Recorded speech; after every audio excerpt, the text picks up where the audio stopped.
Terima kasih pemirsa, Anda masih bersama saya Regina Anjani dalam Liputan Metropolis. Polisi memperketat pengamanan rekapitulasi tingkat PPK di 13 kecamatan yang ada di Kabupaten Oku. Polisi menerjunkan ribuan personil gabungan. Kotak suara sudah bergeser ke kecamatan-kecamatan untuk rekapitulasi perhitungan suara di tingkat kecamatan atau PPK. Pihak keamanan mempertebal keamanan di 13 kecamatan di Kabupaten Oku. Setidaknya polisi menerjunkan 1.020 personil gabungan terdiri dari personil Polda Sumsel, personil Brimob, personil Polres Oku, personil Kodim 0403 Oku, Satpol PP, BPBD hingga Damkar.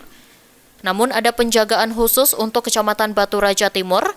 Hal itu lantaran di kecamatan tersebut memiliki jumlah TPS paling banyak dibandingkan kecamatan lain. Kapolres Oku AKBP Imam Zamroni mengatakan, pengamanan rekapitulasi perhitungan surat suara tingkat kecamatan ini telah dilakukan evaluasi dari rekapitulasi Pileg lalu. Dengan pelaksanaan pengamanan tahap rekapitulasi di PPK kecamatan di seluruh Kabupaten Oku, kami melaksanakan evaluasi dari pengamanan pada saat rekapitulasi pada saat Pileg kemarin dan Pilpres. Kapolres Oku bersyukur kondisi saat ini berjalan lancar. Rekapitulasi perhitungan surat suara ini akan berlangsung selama 2 hari tergantung situasi dan kondisi.